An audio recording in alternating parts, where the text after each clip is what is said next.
Vamos acompanhar agora ao vivo, direto do plenário.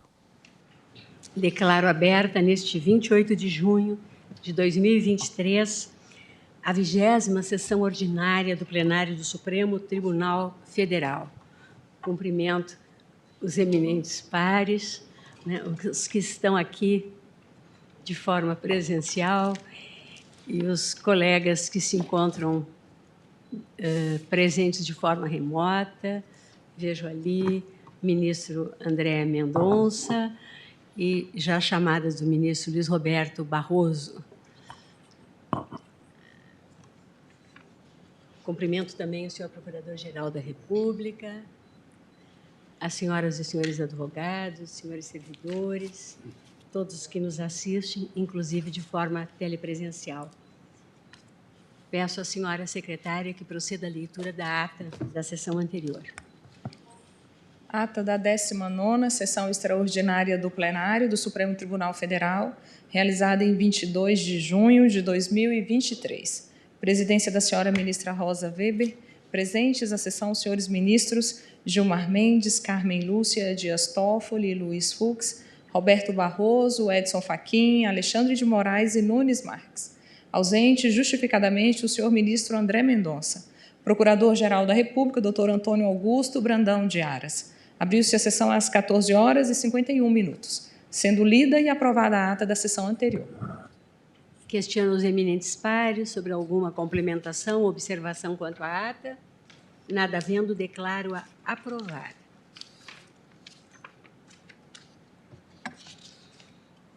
Apregou para continuidade de julgamento as ações diretas de inconstitucionalidade 6298, 6299, 6300, 6305, todas sob a relatoria do eminente ministro Luiz Fux. A primeira tendo como requerentes a Associação dos Magistrados Brasileiros e a AJUF. A segunda e a terceira são partidos políticos, Podemos e outro, e União Brasil, e a última, a CONAMP, Associação Nacional dos Membros do Ministério Público. Concedo a palavra ao eminente relator para a continuidade do seu voto.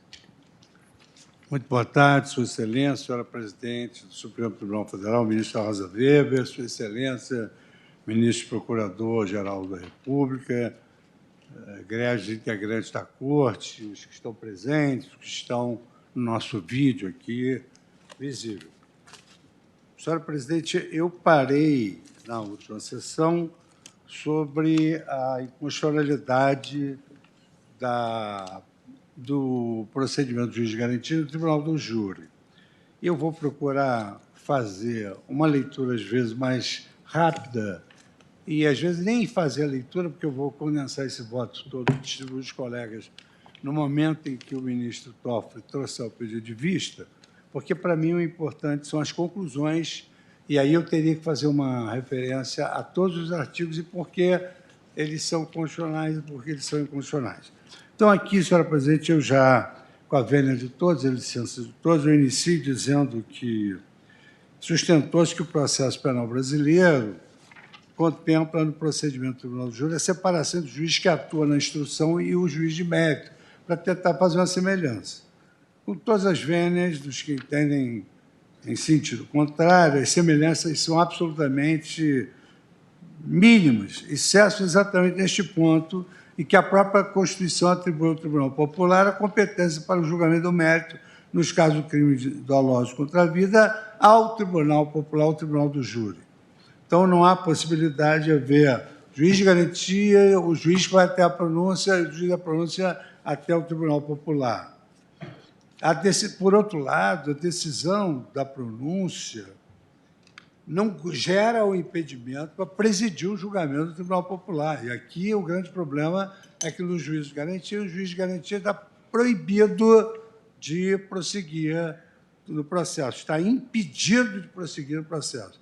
E aí eu mostro aqui todas as dessemelhanças entre o Tribunal do Júri e o tribunal e o juízo de garantias. Com relação à inidoneidade e irrazoabilidade decorrente da incoerência interna entre os dispositivos, aqui eu destaco que é absolutamente carente de confirmação empírica e internamente contraditória a premissa de que o juiz fica automaticamente impedido apenas e tão somente por ter tomado decisões sobre medidas requeridas, seja pela defesa, seja pela autoridade policial e seja pelo menos Ministério Público. Ora, um juiz não decide o mérito de uma ação penal unicamente para o fim de confirmar decisões que tomou anteriormente no curso da investigação. O magistrado competente para o julgamento das ações penais, ao prolatar seu juízo condenatório ou absolutório, deve sempre fundamentar sua decisão nos elementos probatórios coligidos sob o crivo do contraditório. A confirmação ou não das decisões proferidas anteriormente não decorre, portanto, de um suposto e leviano viés cognitivo de confirmação, mas sim do conhecimento e da detida análise dos autos pelo juízo com a responsabilidade sobre o que o cargo exige, sempre à luz dos elementos acumulados e reunidos a cada tomada de decisão. São públicos e notórios os casos em que a autoridade judicial autoriza medidas cautelares processuais e, ao fim do processo, rejeita a denúncia ou absolve o acusado, ou ainda casos em que o juiz indefere pedidos de prisão preventiva ou de medidas cautelares e depois condena o acusado.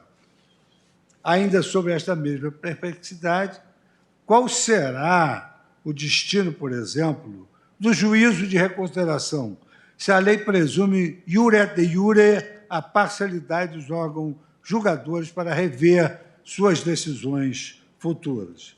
E assim eu prossigo destacando as incongruências dessa presunção de que o juiz não pode prosseguir.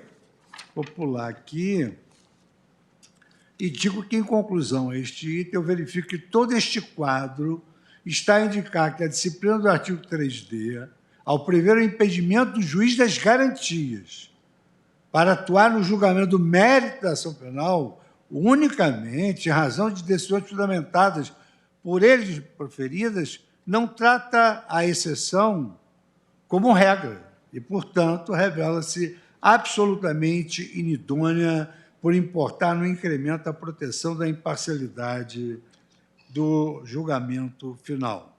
Esta inidoneidade decorre, como apontamos, da tramitação assodada da lei, que esbarra aqui e ali com os artigos do Código de Processo Penal.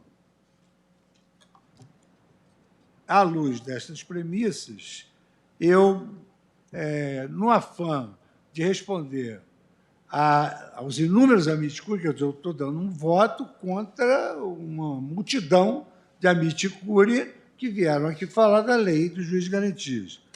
E aqui houve a citação, inúmeras vezes, do direito comparado. Eu devo dizer a Vossa Excelência, vou demonstrar aí no meu voto que vou fazer juntada, que essas afirmações aqui feitas não correspondem à realidade.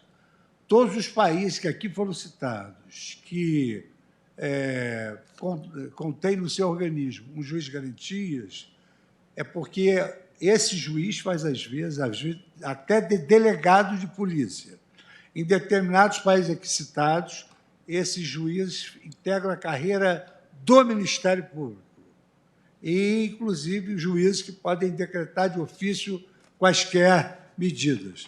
Então, eu vou pular todo esse capítulo referente ao direito comparado, apenas citando alguns exemplos.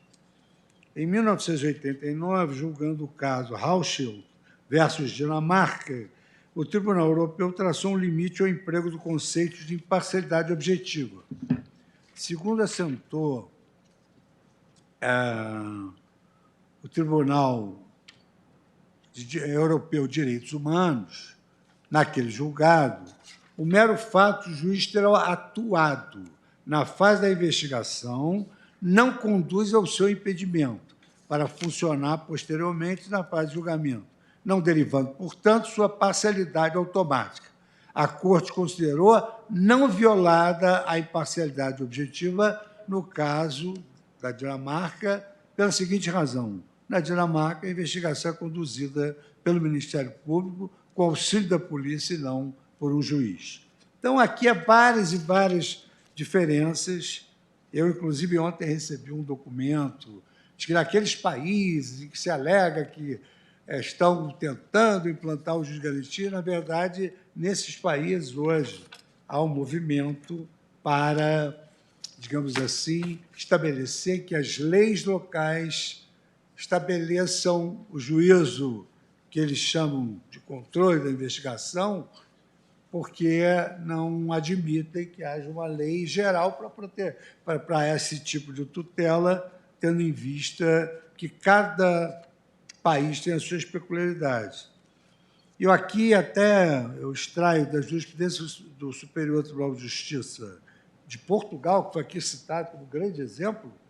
O decreto de prisão expedido pelo juiz de instrução contra o investigado não gera seu impedimento para funcionar nas fases posteriores do processo, nem mesmo em grau recursal, que isso é outro problema que a lei gera. Ela vai gerar impedimento para participar do processo principal e também para participar em grau recursal. A nossa lei. No direito europeu, não. Cito o precedente STJ 903-2006, Tribunal Internacional do Tribunal de Justiça de Portugal, em que se assentou no acordo, não afeta o princípio do acusatório, do contraditório, a função de garantia da imparcialidade do juiz, a intervenção pontual no inquérito do juiz posteriormente vem a integrar a formação do julgamento.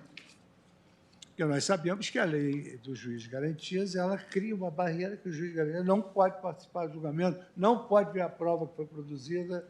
São essas idiosincrasias que essa nova lei traz. Também trago aqui outra fonte de direito comparado citada, que foi a Alemanha. Nada obstante, são ainda mais marcantes as diferenças entre o nosso modelo e o modelo germânico, bem como entre o modelo germânico e as competências do direito processual brasileiro e do direito processual germânico. Na Alemanha, em casos de urgência, aqui denominado no Brasil de periculo in mora, o Ministério Público detém poder para, sem prévia autorização judicial, determinar diversas medidas coercitivas, dentre as quais a busca domiciliar. Isso significa o seguinte: se ele pode fazer isso, o Ministério Público, independentemente do controle judicial, o juiz de garantia vai servir exatamente para, posteriormente, controlar esse poder ex officio. Por sua vez, o juiz da investigação é autorizado a decretar de ofício, por sua própria iniciativa, a prisão preventiva sem prévio pedido do promotor de justiça. É o que a Roxin denomina promotor de justiça em caso de urgência. E aí eu estou saltando, senhora presidente, me permita, na Espanha. Eu trago todos os países que, na verdade, se diferenciam sobremodo do sistema do juiz de garantia. Então, denomina check and picking essa estratégia de ficar pegando pedacinhos de lei estrangeira para provar que lá tem alguma coisa parecida. Só que o professor Barbosa Moreira dizia exatamente, quando se trata de direito comparado, tem que trazer todo o direito, toda a ordem normativa de fora, a sua inteligibilidade pelos tribunais, para depois verificar se efetivamente há essa semelhança. Então, aqui o que foram pensados foram determinados dispositivos que não se adequam ao sistema processual brasileiro. A introdução desse novo modelo chamado juiz de garantias pela lei, ao impor a regra de impedimento, sem quaisquer considerações concretas, a outros direitos fundamentais, incorreu em excesso normativo, sacrificando irrazoavelmente outros direitos fundamentais. Aqui, senhora presidente, eu trago um capítulo em que eu demonstro que o que se vai gastar com a instalação do juiz de garantias vai deixar de satisfazer o mínimo existencial. Porque não se vai instalar, não, é uma falácia dizer que se vai instalar o juiz de garantia sem gastar um tostão. Então, eu digo que, nesse ponto, como verificar se as normas ofendem padrões de razoabilidade, revelam-se destituídas de causa legítima, institucionalizando agravos inúteis e nocivos, materializam excessos normativos de prescrições irrazoáveis do poder público, no dizer do ministro Celso de Mello, na DI 1063, da ministra Carmen Lúcia, na DI 6031. E eu verifico que há dispositivos e manifesto descompasso com as necessidades e demandas muito mais importantes e prementes da sociedade. E, com isso, desprotegem de outros direitos fundamentais que são de maior relevância e que constam de cláusulas pétreas constitucionais, mercê de eu ter demonstrado que nas garantias constitucionais não aparecia a figura do juiz de garantias. Trato, então, de recursos escassos e reserva do possível e trago minuciosamente a declaração de todos os presidentes de tribunais de justiça sobre a possibilidade de instalação do juiz de garantia em alguns estados. Por isso que eu insisto nessa necessidade de verificação das justiças locais. E aqui, senhora presidente, depois de consultar todos os tribunais que aqui trouxeram a sua contribuição, me perdoem os estados da impossibilidade de citar cada um deles, porque seria extremamente oneroso para todos. O problema é grave e me criou um ônus argumentativo muito grande, porque foi repassada uma noção distorcida para a opinião pública sobre a demora de se amadurecer esse tema. Norte, Nordeste, Sul, Sudeste, todos os tribunais. Mas aqui me chamou a atenção porque eu sou oriundo do Rio de Janeiro e o defensor público, se eu não me engano, o defensor público do Rio, aqui no Distrito Federal, na União, ele disse que foi informado que seria facílimo. Instalação de juiz de garantia seria num piscar de olhos. Então, eu saltei vários, mas eu fiz questão de dois trazer a colação.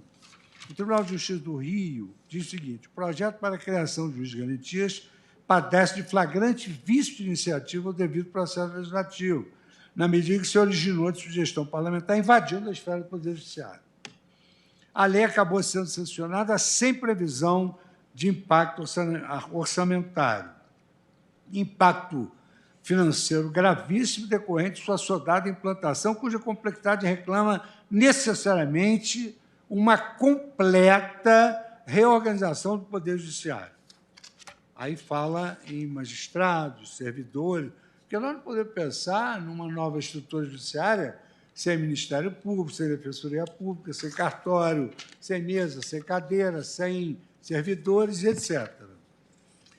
E aqui também, senhora presidente, o Tribunal de Vossa Excelência, ao final, diz se a legislação for considerada constitucional, pleiteia-se a concessão de prazo de, no mínimo, 5 anos para adequada estruturação, porque é o prazo lá do CPP, que está sendo elaborado há alguns anos no Senado, no Parlamento. E, finalmente, que também se falou muito aqui de São Paulo, eu recebi um ofício, dia 21 de junho. Eu só vou destacar o que eles frisaram. Assim, é importante frisar que não haverá mera realocação dos custos hoje destinados ao DIPO. Muito embora a resolução tenha criado o DIPO, ele se encontra somente instituído na comarca do Estado da Capital. Nas demais 321 comarcas do interior, os atos judicionais, até o recebimento da denúncia ou da queixa, são praticados pelos juízes. Assim, a implementação dos juízes de garantias demandará a expansão da estrutura do DIP para 321 comarcas do interior, o que, efetivamente, não será feito de forma a não realização de despesas. E aqui traz um custo anual de 12 milhões, um custo por ano de 12 milhões para a implementação do juiz de garantia. E aí especifica o que eu vou juntar nos autos, no Tocantins. E aí eu digo senhora presidente, de todas essas manifestações, ressoa inequívoca a violação do princípio da razoável duração do processo e da reserva do possível, decorrente da forma pela qual o juiz de garantias foi disciplinado pela lei. Todas as cortes estaduais e federais são unidas em afirmar que haverá, sim, elevação de custos e gastos, destacando os seguintes pontos relevantes.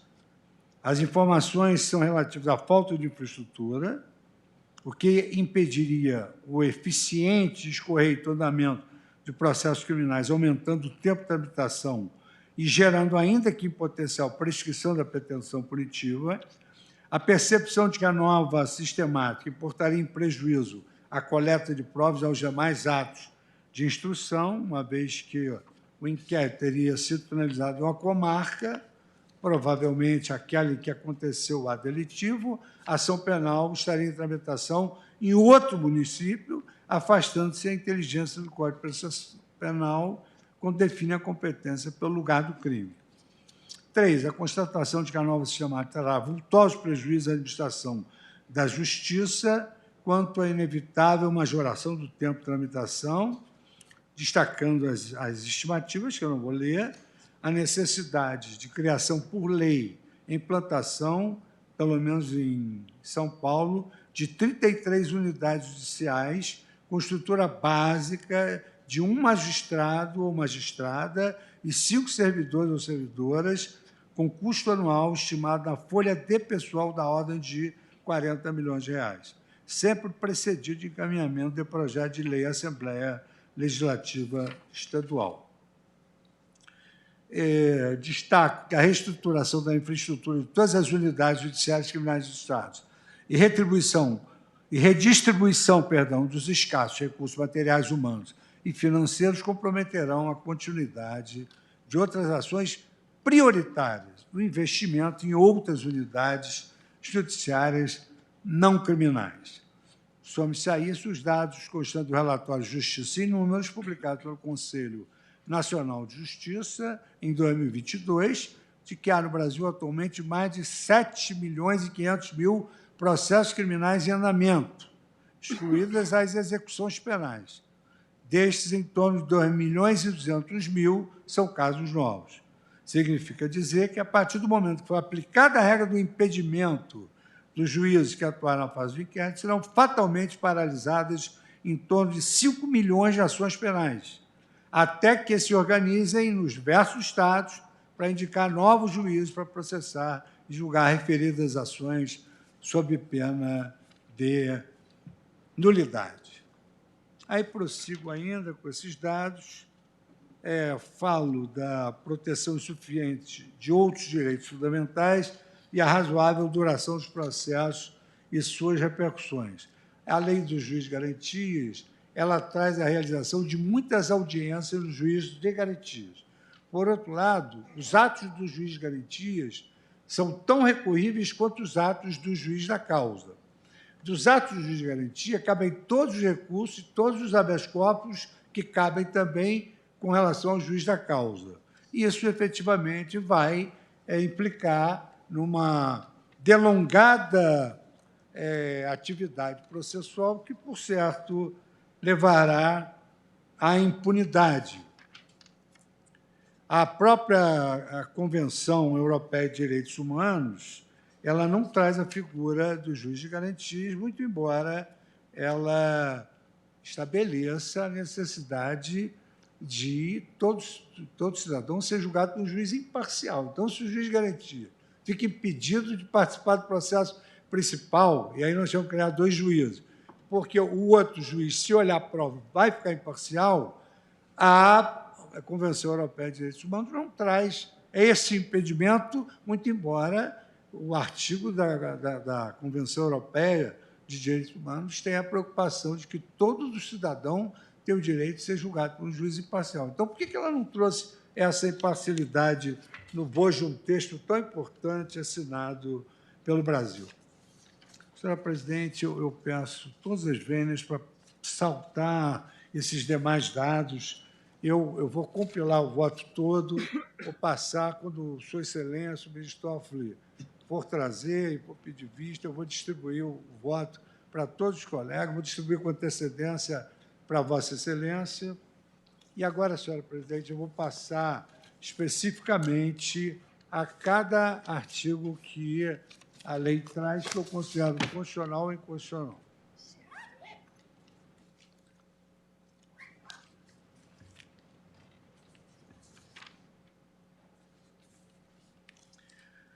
Senhora presidente, eu passo o exame dos dispositivos impugnados em espécie e, por questões didáticas, eu vou distribuir a análise em bloco desse sistema. Então, A, sistema acusatório, artigo 3A, a vedação à substituição da atuação probatória da acusação. O primeiro dispositivo dos dispositivos impugnados diz respeito à consagração legal do princípio acusatório nos seguintes termos. O processo penal terá estrutura acusatória, isso é a lei. O processo penal terá estrutura acusatória vedada a iniciativa do juiz na fase de investigação e a substituição da atuação probatória do órgão da acusação. Indubitável que a estrutura do nosso processo penal, desde a Constituição de 88, revela a natureza acusatória. No julgamento da ADI 4414, restou sublinhado que o princípio fundante do sistema ora analisado, a toda evidência, é o princípio acusatório, norma decorrente do Process of Law, artigos que eu menciono aqui da Constituição Federal.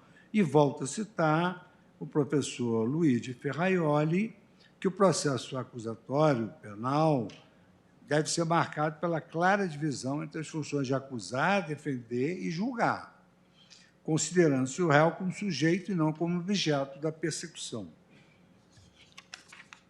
Nesse sentido, a vedação à iniciativa do juiz na fase de investigação e a substituição da atuação probatória do órgão de acusação conta com inúmeros precedentes do Supremo Tribunal Federal e, portanto, vigora em nosso ordenamento jurídico desde 1988. E aí eu cito essa ADI 4414, eu cito a ADI 1570, do ministro Maurício Corrêa, onde restou assentado no item 2 da ementa, busca e apreensão de documentos relacionados ao pedido de quebra de sigilo realizadas pessoalmente pelo magistrado. Comprometimento do princípio da imparcialidade e consequente violação do devido processo legal. Funções de investigador e inquisidor. Atribuições conferidas ao Ministério Público e às polícias federal e civil. A realização de inquérito é função que a Constituição reserva à polícia. Trago ainda também habeas corpus 11.515, da relatoria do saudoso ministro Teori Zavascki, onde se assentou requisição de indiciamento pelo magistrado. A rigor, requisição desta natureza é incompatível com o sistema acusatório. HC 11.5015. A rigor, a requisição dessa natureza é incompatível com o sistema acusatório que impõe a separação orgânica das funções concernentes à persecução penal, de modo a impedir que o juiz adote qualquer postura inerente à função investigatória. Então, esse habeas corpus do saudoso ministro Teori Zavascki. Aqui, um outro habeas corpus, situação de prisão em flagrante, conversão de prisão em flagrante, prisão preventiva de ofício pelo magistrado, violação do sistema acusatório. E aí consta aqui, a lei número 13.964/19, ao suprimir a expressão de ofício, constante da redação anterior dos artigos 282, parágrafos 2 e 4 e 311, ambos do Código de Processo Penal, veda de forma expressa a imposição de medidas cautelares restritivas de liberdade pelo magistrado, sem que haja anterior à representação da autoridade policial o requerimento das partes. O artigo 310 do Código de Processo Penal deve ser interpretado à luz do sistema acusatório e disso decorre a ilicitude da conversão de ofício de prisão em flagrante em prisão preventiva pela autoridade judicial, pela autoridade judicial. Faz, portanto, necessário pedido formal e expresso da autoridade policial ou do Ministério Público, em audiência de custódia, para a imposição da prisão preventiva pelo magistrado. Aqui, relator para quórum, Sua Excelência, aqui, que sempre me ladeia com muito prazer, ministro Edson Fachin, segunda turma, julgado em 4/11/2020. Há um trecho grande de Sua Excelência, que é sempre imprescindível, mas, no momento, eu vou saltar, mas Vossa Excelência receberá ele integralmente no voto. A legítima vedação e substituição da atividade probatória do órgão de acusação significa que o juiz não pode, em hipótese alguma, tornar-se o protagonista do processo.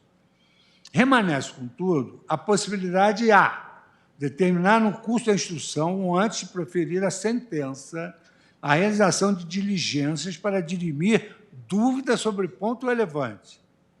Artigo 156, 2. B. Determinar a oitiva de uma testemunha na forma do artigo 209.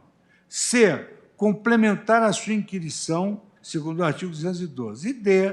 Proferir sentença condenatória, ainda que o Ministério Público tenha opinado pela absolvição. Então, muito embora o juiz não possa se substituir, nessas hipóteses ele pode agir dessa forma. Com relação a esse último dispositivo, o STJ deixou assentada a seguinte passagem que entendi interessante. As posições contingencialmente adotadas pelos representantes do Ministério Público no curso de um processo não eliminam o conflito que está permanente na persecução penal, que é o conflito entre o interesse punitivo do Estado, representado pelo parquê, e o interesse acusador do Estado, e o interesse de proteção à liberdade do indivíduo acusado, ambos sob a responsabilidade do órgão incumbido de soberana função de julgar. Então, colocando o juiz a parte de tudo isso. E digo mais, deveras, da parte final do dispositivo 3A, surge a necessidade de fixação de uma interpretação conforme. Uma interpretação conforme, como forma de evitar antinomias com o dispositivo do Código de Processo Penal, cuja constitucionalidade do Código de Processo Penal foi constitucionalmente reiterada e assentada por esta Corte.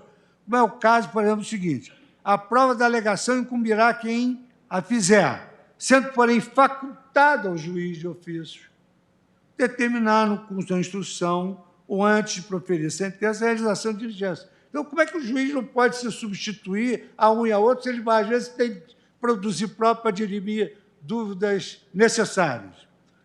Vejam como é que a lei assodada acaba batendo no Código inteiro. Artigo 209 CPP. O juiz, quando julgar necessário, poderá ouvir outras testemunhas, além das indicadas pelas partes. Parágrafo 1º. Se ao juiz parecer conveniente, serão ouvidas as pessoas a que testemunhas se referirem, como é o caso das testemunhas referidas. 212. As perguntas serão formuladas pelas partes diretamente à testemunha, não admitindo perguntas do juiz aquelas que possam induzir a resposta. Artigo 385. No escrito de ação pública, o juiz poderá proferir sentença condenatória, ainda que o Ministério Público tenha opinado pela absolvição. E, nesse sentido, senhora presidente, eu trago à baila da jurisprudência recente do Supremo contra a constitucionalidade dessas normas. Aí eu cito aqui todos os artigos que estabeleceram que o artigo 156.2 do CPP autoriza o magistrado a determinar no curso da instrução, antes de proferir sentença, a produção de provas que entender pertinentes, a fim de dirimir dúvidas sobre pontos relevantes por força dos princípios da verdade real e do impulso oficial. Trago aqui, da relatoria do ministro Marco Aurélio, mas redator para a qual do ministro Alexandre de Moraes, a primeira turma, o seguinte: conforme autorizado pela legislação processual vigente, o juiz... Quer dizer, a lei diz que ele não pode se substituir, não vai fazer nada. E aqui diz aqui, o nosso acordo, porque está no CPP, conforme, no Código de Processo Penal. Falando de CPP, as pessoas podem pensar que é CCPL, que é a antiga distribuidora de leite, né? Cooperativa distribuidora de leite. Mas, conforme o Código de Processo Penal, diz o ministro Alexandre, conforme autorizado a legislação processual vigente, o juiz, quando julgar necessário, ele poderá ouvir outras testemunhas além das indicadas pelas partes, não havendo que se falar em violação do sistema acusatório. HC 160496, que é da nossa primeira turma, julgado em 30 de 11 de 2020. Eu nem estava lá. Outro habeas corpus aqui, rapidamente, da relatoria do ministro Gilmar Mendes, habeas corpus 225.205, não configura cerceamento de defesa negativa jurisdicional o pedido formulado pela parte adversa após a desistência da produção de prova testemunhal para oitiva como prova do juízo. A atividade probatória do julgado é excepcional, mas não é vedada. Então, veja o seguinte, quer dizer, a lei procura engessar a atuação do juiz, sob a alusão de que ele seria imparcial. Talvez tenham levado muito a ferro e fogo a expressão que a justiça é cega, mas o juiz não é. Ele precisa conhecer as provas para poder julgar. Não é? E aí eu vou pular todos esses acordos que eu menciono e que vou... Vejo a ansiedade dos colegas não olharam o volume dos papéis que eu trouxe. E eu digo aqui, nenhum desses dispositivos do Código de Processo Penal foi revogado. Nenhum deles. E há uma contradição entre o que está previsto na Lei de Juízo de Garantias e o que está previsto no Código de Processo Penal. A utilização da técnica de interpretação conforme, ela possibilita a manutenção no ordenamento jurídico da espécie normativa editada quando houver espaço de interpretação e a norma apresentar vários significados, nem todos compatíveis com a Constituição. Aí aqui eu trago as lições do ministro Eros Grau, cadeira a que eu substituí na DI 306, Tribunal Pleno. E digo, em caso, a interpretação do artigo 3A mais compatível com a integralidade do texto constitucional, mantém a previsão normativa de que o processo penal tem estrutura acusatória, vedada a iniciativa do juiz na fase de investigação, mas exige que a parte final do novel dispositivo seja lida de modo a vedar a substituição da atuação de qualquer das partes.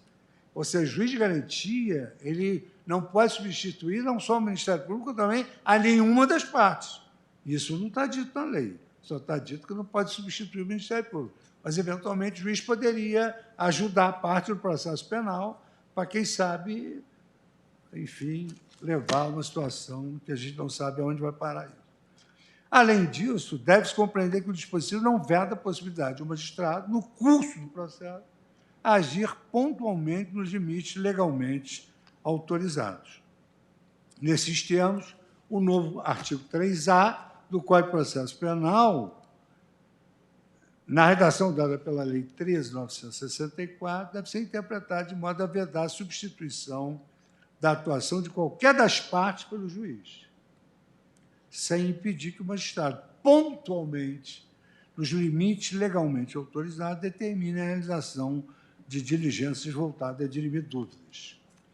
Além disso, assenta-se que o artigo 3A não se revela incompatível com outros dispositivos antigos em vigor, os quais, sem confundir a função de acusar e julgar, autorizam o juiz a decidir fundamentadamente sobre os fatos e as provas coligidas nos autos, inclusive contrariamente à manifestação do Ministério Público na esteira de armançosa jurisprudência. Então, aqui, senhor presidente, eu vou começar, dentro do possível, saltar o que não for necessário, que facilita os colegas a revelar o que está disposto e como que deve ser, fazendo uma tabela sobre isso. Procurei aqui muita objetividade para poder nós concluir. Então, o artigo 3A diz assim: o processo penal terá estrutura acusatória vedada a iniciativa do juiz na fase de investigação e a substituição da atuação probatória do órgão de acusação. Aí, proposta de interpretação conforme. O processo penal terá estrutura acusatória vedada a iniciativa do juiz na fase de investigação e a substituição da atuação probatória das partes, tanto do MP quanto do juiz, cabendo ao magistrado pontualmente, nos limites legalmente autorizados, determinar a realização de diligências suplementares para o fim de dirimir dúvidas sobre questão relevante para o julgamento. Tudo isso eu vou distribuir. Juiz das garantias, artigo 3b, caput, criação de juiz de garantias, readequação à sua função de norma quadro.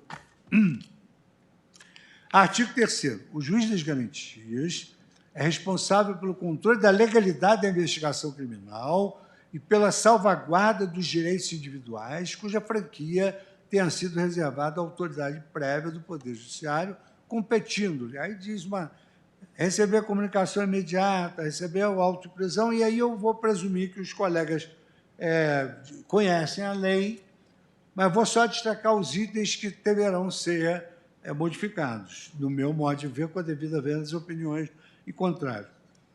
Inciso 6, prorrogar a prisão provisória e outra medida cautelar, bem como substituí-las ou revogá-las, assegurado no primeiro caso o exercício do contraditório em audiência pública e oral.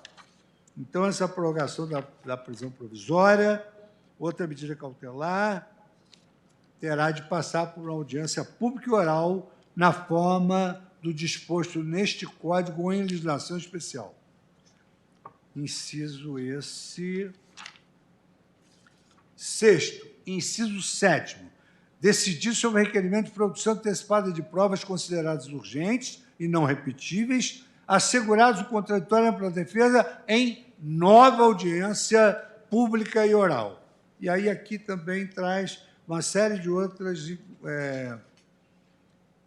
competências do juiz de garantias para determinar o trancamento de inquérito policial, requisitar documentos, laudos.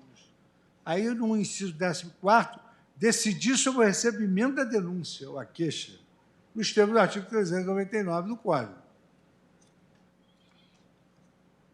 Esses foram os grifos que eu destaquei. Então, eu digo, inicialmente, relativamente às funções do artigo 3b, caput, incisos de 1 a 18º, todas elas já correspondem, na atualidade, exatamente às competências do juiz na fase de inquérito. Então, isso não é novidade nenhuma, não tem. Portanto, no que diz respeito às funções exercidas pelo juiz na fase do inquérito, não traz inovações. E aí eu não vou repetir essas competências. Não reside, portanto, na previsão das funções do juiz das garantias, ou seja, do juiz do inquérito, a novidade neste dispositivo. O leitor atento perceberá as sutis modificações impostas pela lei nas entrelinhas do artigo 3b e 3c.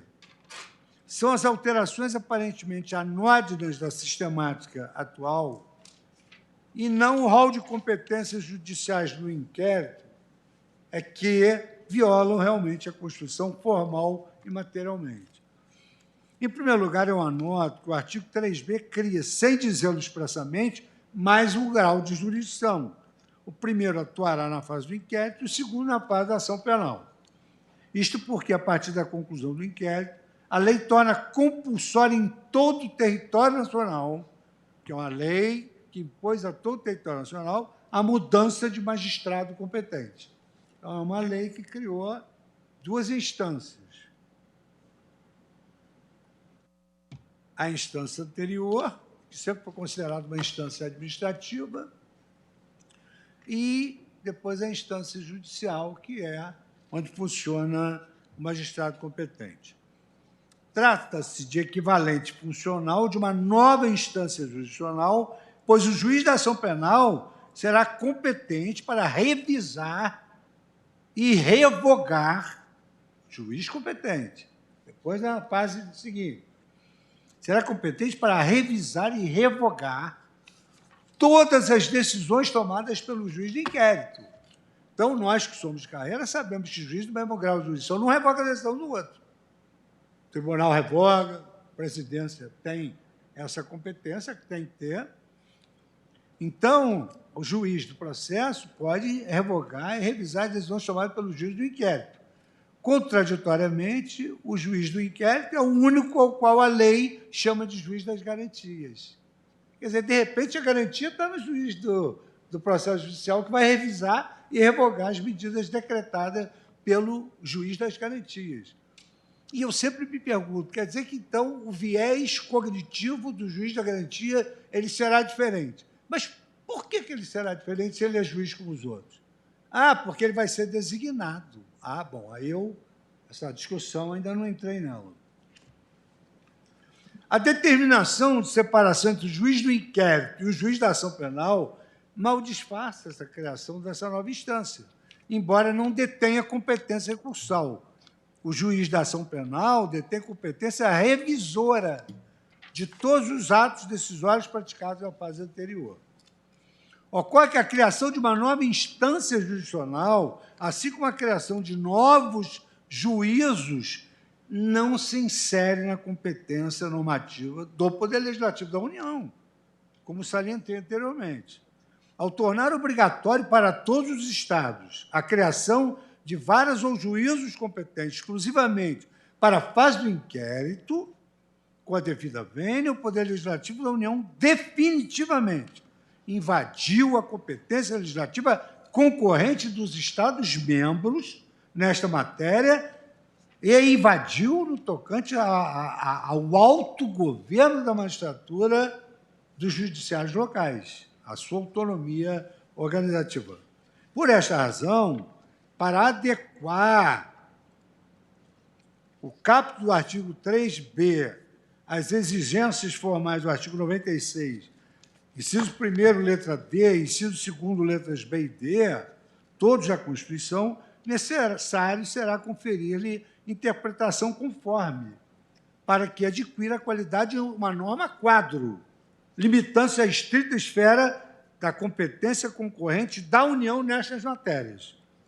Para esse fim, a compatibilização desses dispositivos com a Constituição Federal exige que seja interpretado como autorização para que os órgãos judiciários competentes enviem os projetos de lei de suas respectivas contas no sentido das respectivas competências, no sentido da separação entre juízos competentes para o inquérito e juízos competentes para a ação penal.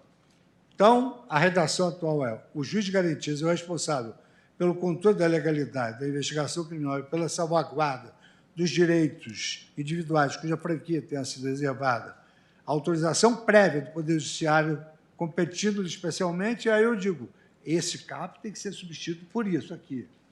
O juiz das garantias poderá ser criado pela União, no Distrito Federal e nos territórios, e pelos Estados. Poderá, para aqueles que dentro da reserva do possível.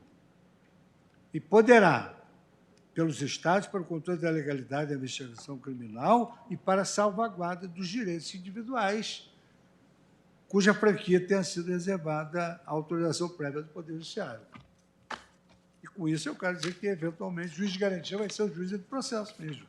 Porque a gente não tem certeza que, se o juiz das garantias, no inquérito, vá adotar medidas mais gravosas do que o juiz da ação principal. Agora, passo ao artigo 3b, incisos 6º, 7º e 14º, e artigo 3c, caput. Juntei num bloco só. O artigo 3b, em seus 18 incisos, ele, dentre as competências do juiz na fase de inquérito, eu esclareci que essas competências são rigorosamente as mesmas que os juízes brasileiros, em geral, já exercem no controle da legalidade. Nada obstante, esses incisos que eu vou me referir, embora à primeira vista pareçam detalhar algumas das atribuições do juiz na fase de inquérito, eles exigem uma atenção detida pela Corte Constitucional. Deveras, em sede de controle abstrato de constitucionalidade, as decisões do Supremo Tribunal Federal produzem efeito vinculante e eficácia erga omnes. Trata-se, ademais, de ações dúplices, no sentido de que, julgada improcedente a ação direta, o texto será declarado constitucional. E aí vamos ver como é que nós vamos conciliar esse texto com o Código de Processo Penal. Consequentariamente, os dispositivos deverão ser aplicados por todos os órgãos judiciais do país, porque, só para relembrar, a lei do juiz de garantias ela alterou não só o Código Penal, o Código de Processo Penal, lei de execuções penais e várias leis penais.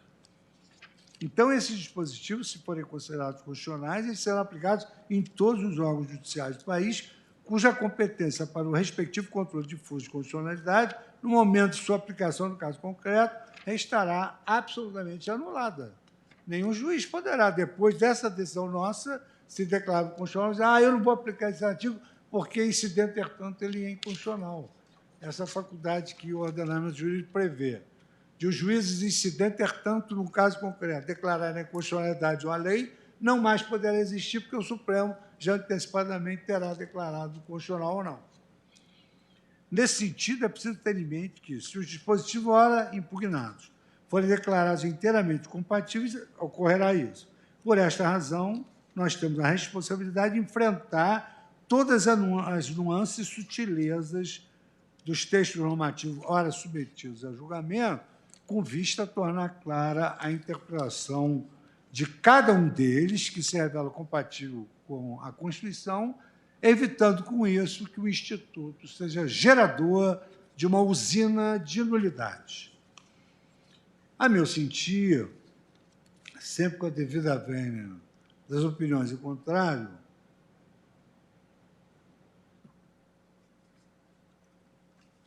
dos 18 incisos que integram as competências do juiz de garantias, nos termos do artigo 3b, há 3 que precisam ser submetidos à interpretação conforme a Constituição.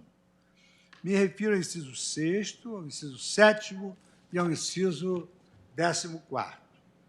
Inciso 6º, prorrogar a prisão provisória ou outra medida cautelar, bem como substituí-las ou revogá-las, assegurado, no primeiro caso, o exercício contraditório em audiência pública e oral.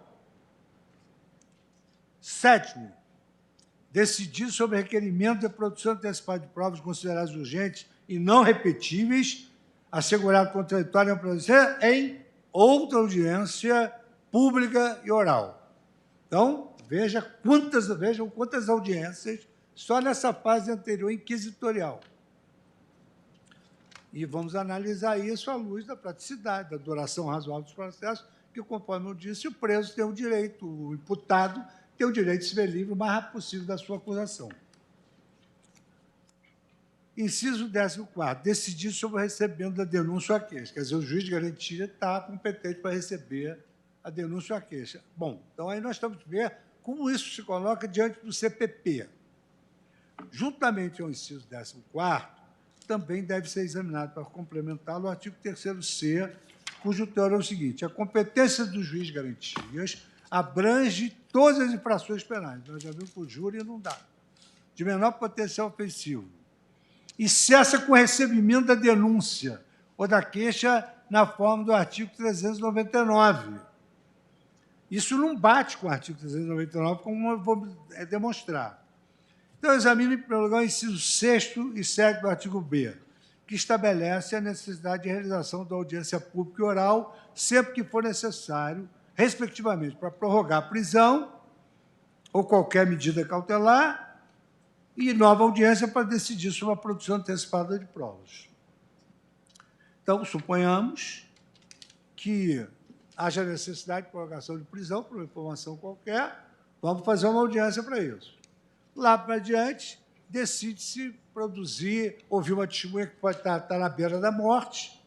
Então, é uma vistoria que antigamente se denominava arte perpétua, rememória, os vestígios vão desaparecer, o Código de Processo Penal prevê isso, mas, para realizar tanto a prorrogação da prisão ou essa decisão da produção antecipada de provas, que pode ocorrer em momentos completamente distintos, decide-se que deve haver tantas audiências públicas e orais quantas forem as provas que devem ser produzidas, as medidas cautelares que devem ser revogadas ou prorrogadas e assim por diante. Há toda evidência a previsão de audiência pública e oral para prorrogação de medidas cautelares e para a produção de provas no inquérito simplesmente inviabiliza por completo a efetividade da investigação. Nós levamos em conta o número de inquéritos, nós levamos em conta todas essas medidas, nós vamos chegar à conclusão que os processos penais eles não chegarão a tempo de evitar a impunidade e a prescrição. Bem sabemos que diversas medidas cautelares e provas antecipadas exigem sigilo absoluto, sob pena de nulidade.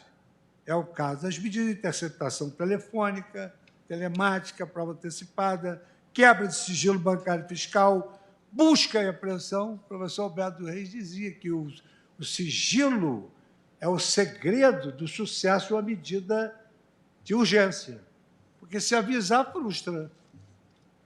Assegurar audiência pública e oral, como será esse sigilo? Porque essas medidas demandam audiência pública e oral. Então, vai ser necessário realizar uma medida, que o segredo é o sucesso da medida, mas a lei obriga a realizar uma audiência pública e oral para a prorrogação das medidas cautelares, produção antecipada de provas, o que revela-se, no meu modo de ver, com a devida vênia, absolutamente desproporcional, porque não confere qualquer valor à utilidade do processo e à viabilidade da prestação jurisdicional. Se tivesse perdido a minha capa, mas ela está por aqui. Assegurar a audiência pública e oral para a prorrogação de medidas cautelares ou para a produção antecipada de provas revela-se absolutamente inadequada à luz do princípio da proporcionalidade. Por tais razões, eu proponho que os referidos dispositivos sejam submetidos à interpretação conforme a Constituição, de modo a torná-los compatíveis com outros direitos e princípios protegidos pelo Constituinte. Então, o 3b, que exige a audiência pública oral, que eu acabei de ler, eu proporia a interpretação conforme da seguinte maneira. Compete aos juízes garantias prorrogar a prisão provisória ou outra medida cautelar, bem como substituir o revogado assegurado no primeiro caso, o exercício contraditório em audiência pública oral na forma do disposto no Código ou em legislação especial pertinente, podendo o juiz deixar de realizar esse ato, quando houver risco para o processo, ou diferir a audiência em caso de necessidade. Então, não acaba, mas posterga. Ou então ele mesmo entende que gera um grave risco para a investigação. 3b, que é o requerimento de produção antecipada de provas, a mesma interpretação. Decidir sobre o requerimento de produção antecipada de provas, podendo o juiz, continuando o artigo, podendo o juiz deixar de realizar a audiência quando houver risco para o processo ou diferi-la em caso de necessidade. Agora, senhora presidente, eu passo para o artigo 3b, inciso 19º, e artigo 3c, caput infine, que é o momento da cessação da competência do juiz de garantia. O disposto no artigo 3b, inciso 14º, e no artigo 3c, caput, os textos revelam um manifesto erro legístico, que aqui é que eu gostaria de esclarecer, que na verdade, apontar um erro legístico aqui, nós já apontamos vários. Por exemplo, nós, quando julgamos o caso do Instituto Chico Mendes, nós verificamos que a lei era inconstitucional, mas não declaramos a nulidade, estava na época de um evento internacional, mas nós verificamos que a lei não tinha seguido o devido processo legislativo. Então, erro legístico é isso, sem nenhuma ofensa a absolutamente nada, porque ela foi assodada, e aí dizia minha falecida avó que a pressa é inimiga da perfeição. Então, o disposto no artigo 3b, inciso 14, no artigo 3c, caput, os textos revelam o manifesto erro legístico, mediante referência ao artigo 399, como se nele se tratasse da fase de recebimento da denúncia. Ele dissesse a competência do juiz de garantias com o recebimento da denúncia. Destaquei ao longo do meu voto que o artigo 399 do Código de Processo Penal disciplina não o recebimento da denúncia, mas sim o início da instrução do processo, depois de já ter sido recebida a denúncia ou a queixa. Olha o que diz o artigo 399. Recebida a denúncia ou a queixa, o juiz designará dia e hora para a audiência. Parágrafo 1º. O acusado preso será requisitado para comparecer ao interrogatório, que é essa audiência do artigo 399. Recebida a denúncia ou a queixa, o juiz designará dia e hora para a audiência, ordenando a intimação do acusado e seu defensor, do Ministério Público, se for o caso do querelante e do assistente. O juiz, parágrafo 2º, tem que resolver esse problema, o juiz que presidiu a instrução deverá proferir a sentença. Está em vigor esse dispositivo. O juiz que presidiu a instrução deverá proferir a sentença. Inegavelmente, o inciso 14º do artigo 3b e o artigo 3c caput dão margem à dúvida interpretativa que não é desprezível e que, se assim permanecer, poderá macular o devido processo legal e o princípio do juiz natural para julgar, além de gerar severas nulidades nos feitos criminais Brasil afora. Agora, senhor presidente, eu faço uma pausa. Vossa Excelência, imagina, na cadeira da presidência, se deparar com uma lei dessa, ela entra em vigor no dia 23 de janeiro, ela veio no Natal, ela entra em vigor 23 de janeiro, e aí, com essas incoerências, o juiz de garantias funciona até o recebimento da denúncia, ele recebe a denúncia, cessa a competência dele e para tudo, porque não pode prosseguir mais. Porque o juiz, lá da instrução, ele não pode, segundo a lei, mais praticar nenhum ato processual. Imagine como é que nós íamos arrumar isso. Isto porque, segundo se extrai destes dispositivos, a competência do juiz das garantias cessa com o recebimento da denúncia nos termos do artigo 399 do Código Penal, do Código de Processo Penal. Eu trago aqui algumas opções interpretativas, mas eu vou trazer a minha. Uma segunda opção que se apresenta, que desde logo afirmo não considerar ideal, seria declarar inconstitucionalidade com redução do texto dos dois dispositivos do área de julgamento apenas para fim de eliminar a referência ao artigo 399. Então, o inciso ficaria decidir sobre o requerimento da denúncia ou da queixa. Não se faria nenhuma remissão. E a competência do juiz das garantias abrange todas as infrações penais, exceto a de menor potencial ofensivo, e cessa com o recebimento da denúncia ou da queixa, por ele ou pelo juiz da causa. Nada obstante, a simples exclusão da referência ao artigo 399 do processo penal não é suficiente para aclarar as referidas normas, especialmente o momento em que cessará a competência do juiz de garantias. No meu modo de ver, a interpretação para a exata dos dois dispositivos em questão é esclarecer desde logo a fase em que se encerrará a competência do juiz do inquérito, desse denominado juiz de garantias. Esta é a solução que parece a mais adequada para evitar futuras nulidades. Isto porque, Desde a Lei 11.719 de 2008, nosso Código de Processo Penal passou a prever uma nova fase entre o recebimento da denúncia e o início da instrução do processo, que é o denominado juízo de absolvição sumária. Porque agora não é só receber a denúncia e prosseguir na instrução ou não receber a denúncia. Agora tem o juízo de absolvição sumária. Está resolvido na lei? Não, não está resolvido na lei.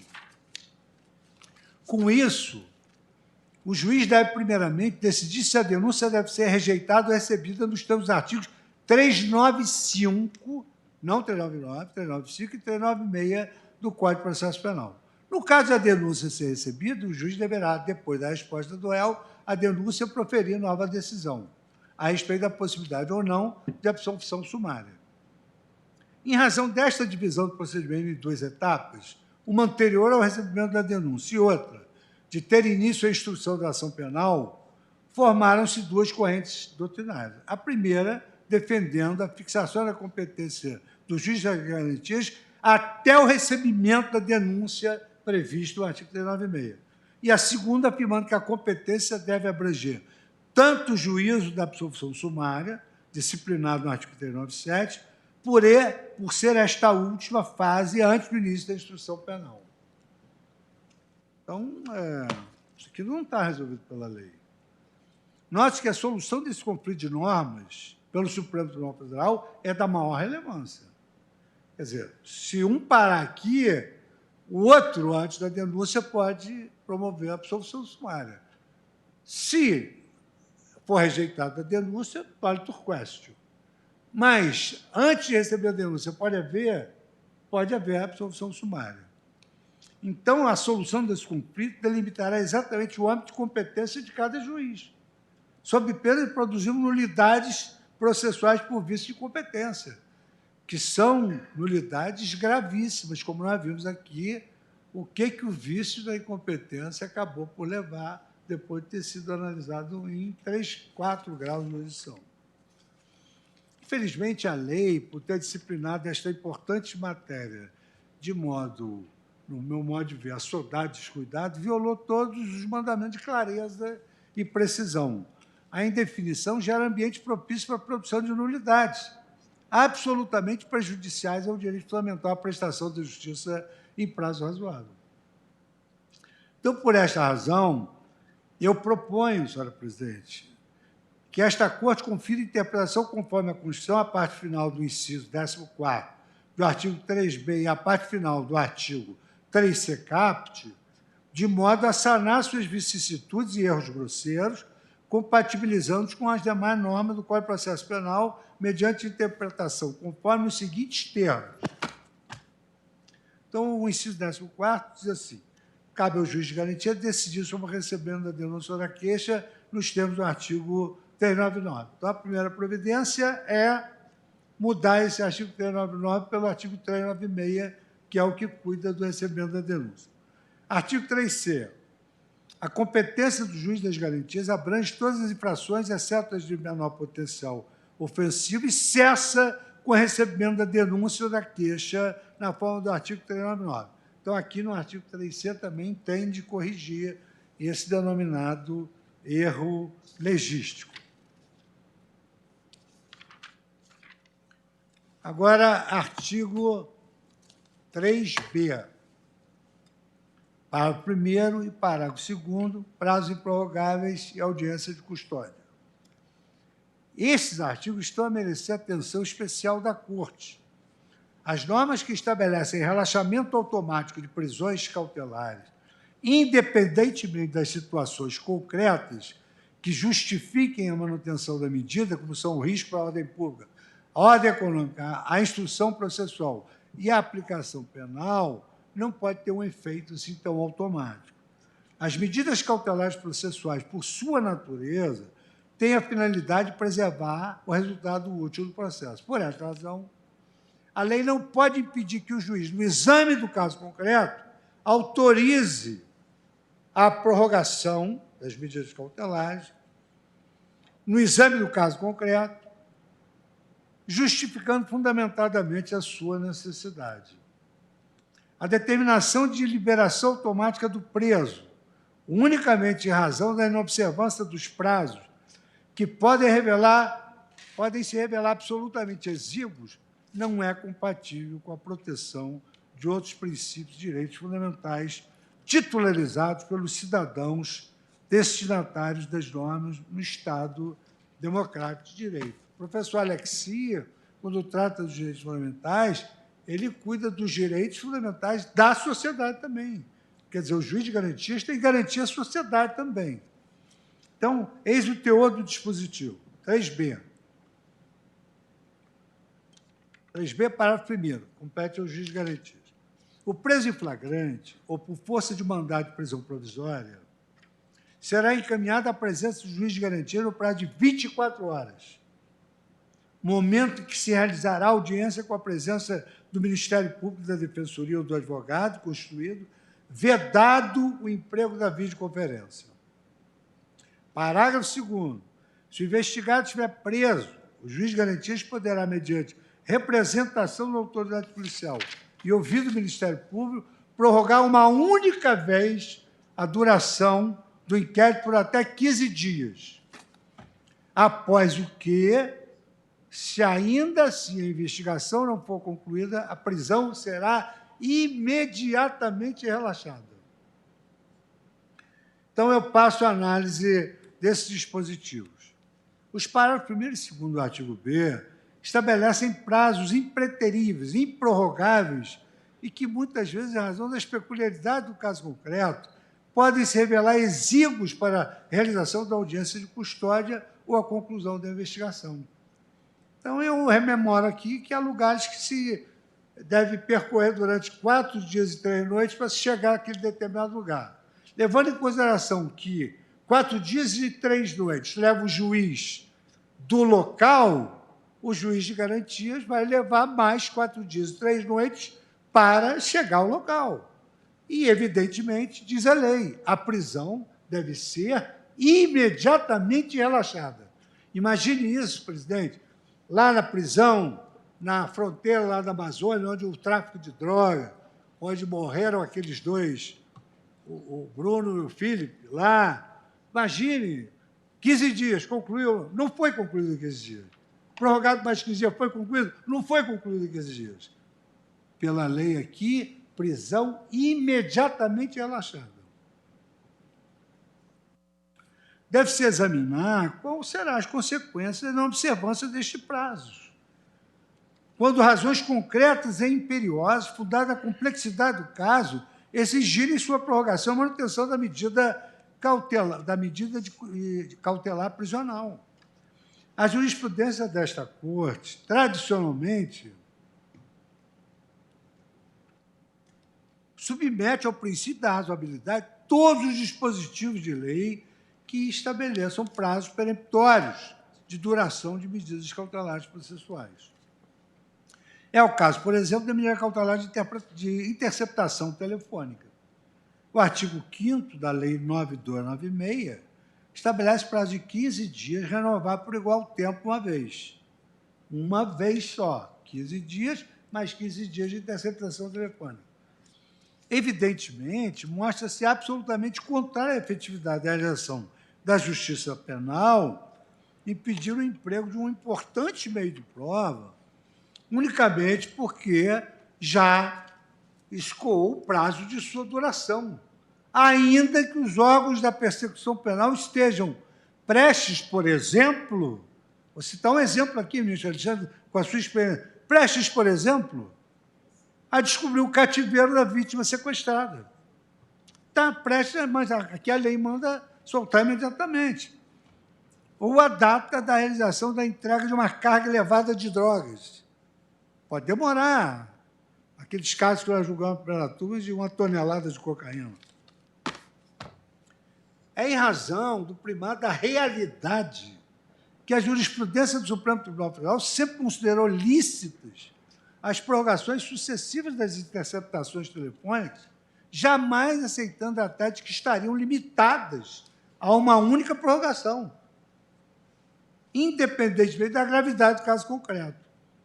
Recentemente, esta Corte fixou uma tese de repercussão geral no tema 661, são lícitas as sucessivas renovações de interceptação telefônica, desde que verificados os requisitos do artigo 2º da Lei 9296 e demonstrada a necessidade da medida diante de elementos concretos e a complexidade da investigação, a decisão judicial inicial e as prorrogações sejam devidamente motivadas, com justificativa legítima, ainda que sucinta, a embasar a continuidade das investigações. O que são ilegais são as motivações padronizadas ou reproduções de modelos genéricos sem relação. São ilegais e as motivações padronizadas ou reproduções de modelos genéricos sem relação com o caso concreto. À luz dos fundamentos deste voto, da jurisprudência remansosa desta Corte, verifica-se que os dispositivos ora em julgamento ressoam manifestamente irrazoáveis.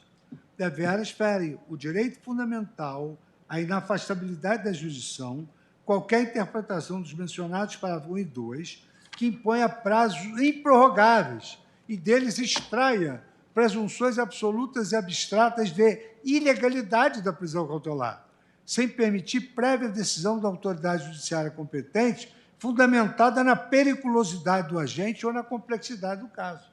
Pode ser que a periculosidade do agente ou a complexidade do caso não admita esse relaxamento da prisão imediato.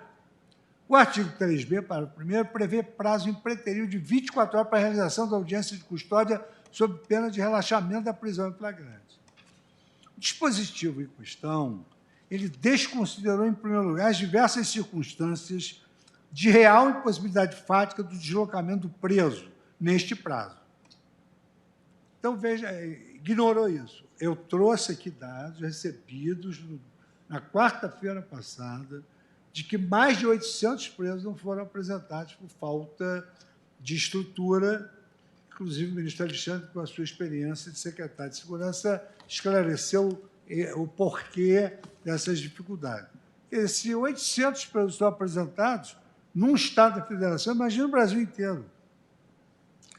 Por outro lado, ainda dentro do campo da real impossibilidade fática, nós temos locais de difícil acesso, em que os deslocamentos ocorrem por meio fluvial, ou em que as distâncias não podem ser percorridas em prazos tão exíguos por depender das condições climáticas das próprias estradas, revelando que a lei federal não levou minimamente em consideração a realidade brasileira, as dimensões do nosso país e as distinções geográficas entre as várias regiões. E isso eu devo imputar, evidentemente, ao prazo em que foi apresentado o projeto, o prazo foi aprovado, sem passar em comissões nenhuma, nem em grupo de trabalho penal, e para entrar em vigor em 30 dias no recesso. Nunca é demais lembrar que a realidade de capitais como Brasília, São Paulo, Porto Alegre e Curitiba, que nem de longe é a regra do Brasil, mas sim a exceção em nosso país continental. A mesma inconstitucionalidade atinge o artigo 3b, parágrafo 2º, que prevê o relaxamento imediato da prisão se o inquérito não for concluído no prazo de 15 dias, prorrogável uma única vez. Situações como as que envolvem delitos praticados por organizações criminosas, crimes de sequestro e cárcere privado, em que a vítima permanece por meses em cativeiro, bem como casos de homicídios seriais e outros crimes hediondos, frequentemente exigem prazos muito mais amplos para o oferecimento da denúncia até a completa elucidação dos fatos e a descoberta de todos os envolvidos. De certo, não se mostra razoável exigir que, em todo e qualquer caso, independente de suas peculiaridades e dos riscos envolvidos, seja automaticamente relaxada a prisão se o caso não for solucionado no prazo de 15 dias, prorrogável por uma única vez. Tampouco se mostra obediente ao primado da inafastabilidade da jurisdição a determinação legal de relaxamento imediato da prisão, independentemente dos riscos e perigos à sociedade materializados pela soltura do investigado. Tanto é assim que outras disposições legais em vigor estabelecem prazos mais dilatados para a prisão cautelar, como é o caso da Lei dos Crimes Hediondos, que estabelece o prazo de 30 dias de prisão temporária renováveis por mais 30 dias. E eu cito aqui os termos da lei, só o parágrafo, a prisão temporária sobre a qual dispõe a Lei 7960, de 21 de dezembro, nos crimes previstos neste artigo, terá prazo de 30 dias para prorrogar o período. Por que tem que ser agora, no caso, juiz de garantias? Que garantia é essa? Que não terminou em 15 dias. Prorrogar por mais 15, tem que soltar imediatamente. E aí eu volto àquele caso do Felipe Bruno, nós teríamos uma situação vexatória perante o mundo inteiro. Por todo o exposto, mostra desarrazoada, desproporcional a vedação abstrata à prorrogação da prisão cautelar, por violar o princípio da inafastabilidade da jurisdição, podendo o juiz, no caso concreto e fundamentadamente, decidir quanto à necessidade ou não da manutenção da medida. Então, senhora presidente, obedecendo aqui o seu horário, eu proponho a interpretação conforme a Constituição dos parágrafos 1º e 2º do artigo 3º-B. Tudo isso eu vou distribuir para os colegas e para Vossa Excelência no momento de cotejar as conclusões dos demais colegas. Nesse artigo que fala que... Nesse artigo que dispõe sobre o preso em flagrante, força de mandado de prisão provisória, será encaminhado pelo juiz, garantindo o prazo de 24 horas, momento que se realizará a audiência com a presença do Ministério Público, do preso, do advogado constituído e vedado, eu digo o seguinte, que aqui deve haver uma proposta de interpretação conforme a Constituição. E aí o 3B deve ter a seguinte redação. O preso em flagrante, fosse mandado de prisão provisória, será encaminhado à presença do juiz de garantias no prazo de 24 horas, salvo impossibilidade fática, momento que se realizará com a presença do Ministério Público, da Defensoria Pública, do advogado constituído. 3B é o que diz que prorroga uma vez 15 dias, mais de 15, não conseguiu concluir, solta o preso. Artigo 3º-B, parágrafo 2º. Eu acho que a regra é a não prisão, mas, se for preso, em razão das circunstâncias que a lei esclarece, o 3B, eu sugiro a interpretação conforme da seguinte maneira. Se o investigado estiver preso, o juiz de garantias poderá, mediante a interpretação da autoridade policial ou ouvido do Ministério Público, prorrogar uma única vez a duração do inquérito por 15 dias, após o que, se ainda assim a investigação não for concluída, a prisão será imediatamente relaxada, como está na lei, vírgula, salvo decisão fundamentada do juiz, reconhecendo a necessidade de novas prorrogações diante de elementos concretos da complexidade da investigação. Então, é uma interpretação conforme. Senhor presidente, eu pergunto a Vossa Excelência se eu posso prosseguir. Temos ainda 5 minutos. Não sei se Vossa Excelência consegue... 15. Não, teríamos 5 minutos. 5 minutos, né? 5 minutos. 16 horas, não, mais 5 minutos. Possamos adiantar acho que é um artigo mais. Mais 5 minutos eu vou, com clareza, abordar o artigo 3B, parágrafo 1º, enfim, e artigo 310, parágrafo 4º. O Ministério para Vossa Excelência será o primeiro a receber não só o voto, como a tabela. Vedação abstrata, uma vedação abstrata à realização de audiência de custódia por videoconferência e relaxamento automático da prisão decorridas 24 horas de flagrante. O juiz, artigo 3B, o juiz de garantias é responsável pelo controle da legalidade da investigação criminal e pela salvaguarda dos direitos individuais. Franquia reservada à atuação do Poder Judiciário. Aqui a questão é o preso em flagrante, vedada o emprego da videoconferência. E o 310 passa a ter, no parágrafo 4º, a seguinte redação. Transcorridos 24 horas após o decurso do prazo estabelecido deste artigo, a não realização da audiência de custódia sem motivação idônea ensejará também a ilegalidade da prisão a ser relaxada pela autoridade competente, sem a possibilidade de imediata decretação da prisão preventiva. Então, vejam, a Confederação Nacional dos Membros do Ministério Público, na ADI 6305, ela impugnou esse parágrafo 4º.